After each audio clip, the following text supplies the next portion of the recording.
सुप्रभात बच्चों, मेरा नाम मनीषा मेहता है। अब हम पद परिचय का अगला भाग पढ़ेंगे। पद परिचय को जानने के लिए संज्ञा, सर्वनाम, विशेषण, क्रिया और अव्यय इन पांचों विषयों की जानकारी होना बहुत आवश्यक है, क्योंकि संज्ञा लिंग वचन कारक, सर्वनाम में भी लिंग वचन कारक, विशेषण में लिंग वचन और विशेषण बताने वाला शब्द, क्रिया में भी लिंग वचन और कारक और अव्यय। अगर हमें इन्हें पांचों विषयों की जानकारी है, क्योंकि ये पद के ही भेद हैं, अगर इनकी जानकारी है तो हम पद परिचय को बहुत आसानी से समझ सकते हैं, क्योंकि कोई भी ऐसा शब्द नहीं जो इन पांचों से परे दिया जाए, और ना ही कोई ऐसा शब्द आएगा जो किन्हीं दो के हिस्से में आता हो। अर्थात कोई भी ऐसा शब्द नहीं होगा जो संज्ञा भी हो और सर्वनाम भी हो, या विशेषण भी हो और क्रिया भी हो। तो इसमें अगर कोई शब्द संज्ञा है तो हमें उसी शब्द का लिंग, वचन और कारक बताना है, और इसी तरह अगर सर्वनाम है तो सर्वनाम के ये सारे लिंग, वचन और कारक, और अगर विशेषण है तो उसके भेद हमें बताने हैं। तो चलिए एक उदाहरण से समझते हैं।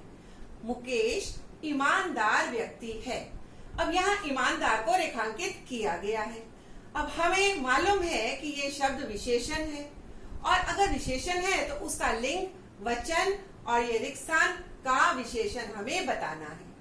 अब ये विशेषण है और ये गुण के बारे में बता रहा है, तो ये हुआ गुणवाचक विशेषण। अब ये पुल्लिंग शब्द है ईमानदार, और वचन कौन सा है? एक वचन है, और ये किसकी विशेषता बता रहा है? व्यक्ति की। जो ईमानदार है वो किसकी विशेषता बता रहा है? व्यक्ति की। तो यहाँ शब्द आ जाएगा व्यक्ति का विशेषण। अर्थात अगर कोई शब्द विशेषण है तो उसमें विशेषण का कौन सा भाग है, भेद है, साथ ही पुल्लिंग, एक वचन, व्यक्ति का विशेषण, ये हमें लिखना पड़ेगा। तो ये जो विषय है विशेषण, इसकी जानकारी होना बहुत आवश्यक है। इसी तरीके से यदि कोई और भी संज्ञा हो, सर्वनाम हो, इसी तरह उनके भी और आगे जो भाग हैं उनकी जानकारी होना बहुत ही आवश्यक होता है। अब यहाँ ईमानदार जो है वो गुणवाचक है। क्यों? क्योंकि वो विशेषता का वर्णन कर रहा है। अगला उदाहरण देखते हैं। मैं कल जाऊंगा। अब यहाँ पे मैं जो है उसको रेखांकित किया गया है।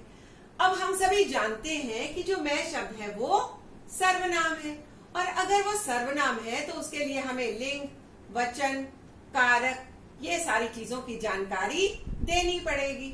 अब मैं जो है सर्वनाम है, तो ये है पुरुषवाचक सर्वनाम, पुल्लिंग है, एक वचन है और कर्ता कारक है। एक और उदाहरण से समझते हैं। राम पुस्तक पढ़ता है। पढ़ता है यहाँ रेखांकित है, और ये हमें पता है कि पढ़ता है जो है क्रिया है, और क्रिया को जानने के लिए भी हमें लिंग, वचन और काल का पता होना चाहिए। अब क्रिया कौन सी है? या तो सकर्मक या अकर्मक, और ये जो क्रिया है, क्योंकि इसका हमें क्या लगाने पर क्या पढ़ता है? पुस्तक। सही उत्तर प्राप्त हो रहा है, तो ये सा से सही उत्तर प्राप्त होना, और सा से सकर्मक क्रिया।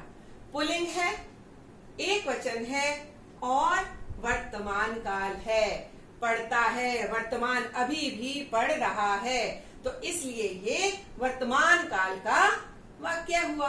तो अब दोबारा से कर लेते हैं कि ये एक और उदाहरण देखते हैं। राहुल इधर उधर घूम रहा है। इधर उधर, अब ये क्या शब्द है? ये है अव्यय।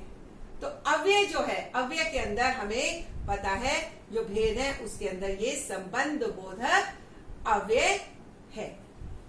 इस तरह से हमें संज्ञा, सर्वनाम, विशेषण, कारक और अव्यय इनकी जानकारी होना बहुत आवश्यक है। धन्यवाद बच्चों।